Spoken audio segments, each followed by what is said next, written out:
नाजरीन अस्सलाम वालेकुम। भैंसा अपडेट न्यूज में आप तमाम का खैर मकदम है।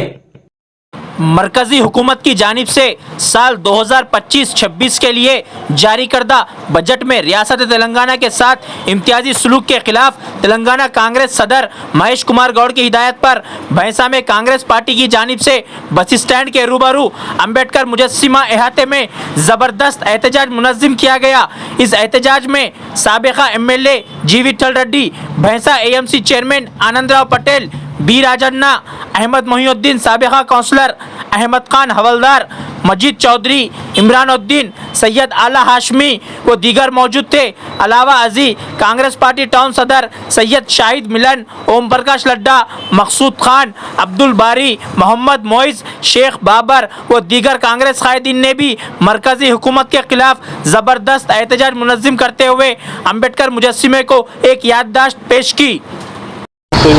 ఈరోజు భైంసా పట్టణంలో అంబేద్కర్ గారి విగ్రహం ఎదుట నిరసన కార్యక్రమం ఏదైతే నిన్న మన తెలంగాణ ప్రదేశ్ కాంగ్రెస్ ప్రెసిడెంట్ మహేష్ కుమార్ గౌడ్ గారు పిలిపించారో, ఎందుకంటే మొన్న ఫిబ్రవరి 1 తారీఖు నాడు కేంద్ర బడ్జెట్ పార్లమెంట్లో ప్రవేశపెట్టడం జరిగింది. మరి ఆ బడ్జెట్లో చూస్తే ఏముందంటే మన తెలంగాణకు ఇంతకుముందు కేసీఆర్ గారు అన్నారు, మన రేవంత్ రెడ్డి గారు చెప్పారు కేంద్రము రాష్ట్రాలకు డబ్బులు ఇవ్వటం లేదు, గుండె సున్నా చూపిస్తున్నారు అని చెప్పేసి వాళ్ళు చెప్పడం జరిగింది. అదేవిధంగా మన ఫస్ట్ నాడు కూడా మొత్తం బడ్జెట్ చూస్తే మన తెలంగాణకి మనం రావచ్చు అని మనం టీవీలో చూస్తున్నాం, పేపర్లో చూసాం. కానీ చూస్తే మనకి ఏమి ఇవ్వలేదు. మన పక్క రాష్ట్రమైన ఆంధ్రప్రదేశ్కు చాలా డబ్బులు చంద్రబాబు నాయుడు గారికి ఇవ్వడం జరిగింది వారికి. ఎందుకంటే ఆంధ్రప్రదేశ్లో టీడీపీ, బీహార్లో నితీష్ కుమార్ వాళ్ళిద్దరు కలిసి మరి బీజేపీకి మెజార్టీ లేకుండా వాళ్ళు సపోర్ట్ చేస్తున్నారు కనుక వాళ్ళిద్దరికి ఎక్కువ డబ్బు ఇవ్వడం జరిగింది. మన తెలంగాణకు అసలు ఇవ్వలేం లేదు.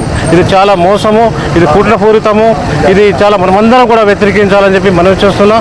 అదేవిధంగా గౌరవ అంబేద్కర్ గారు రాజ్యాంగంలో ఆర్టికల్స్లో చూపించబడినది కేంద్ర రాష్ట్ర ప్రభుత్వాలు కలిసి ఉంటేనే మరి భారతదేశం బాగుంటుంది, కానీ మరి ఒక రాష్ట్రానికి ఒక తీరుగా ఇంకో రాష్ట్రం ఇంకో తీరుగా చూస్తే బాగుండదు. అందువల్ల ఏదైతే మన తెలంగాణ నుంచి కూడా 50,000 కోట్లు GST కింద అనుకోండి, ఇతర ట్యాక్స్ కింద అనుకోండి, సెంట్రల్ గవర్నమెంట్కు పన్ను కట్టడం జరిగింది పోయిన సంవత్సరం. కనీసం ఆ డబ్బు కూడా కొద్ది శాతం కూడా ఇవ్వలేదు దాంట్లో. మరి మన న్యాయమైన డబ్బు అంబేద్కర్ గారు ఏమన్నారంటే కేంద్రము ఒక తల్లిదండ్రిలాగా, మరి స్టేట్లు వారి పిల్లల్లాగా మరి వాళ్ళకు కూడా తల్లిదండ్రి మంచిగా చూడాలి, ప్రతి ఒక్కరు కూడా పక్షపాతం లేకుండా మంచిగా చూడాలని చెప్పి వారు రాజ్యాంగంలో రాయడం జరిగింది.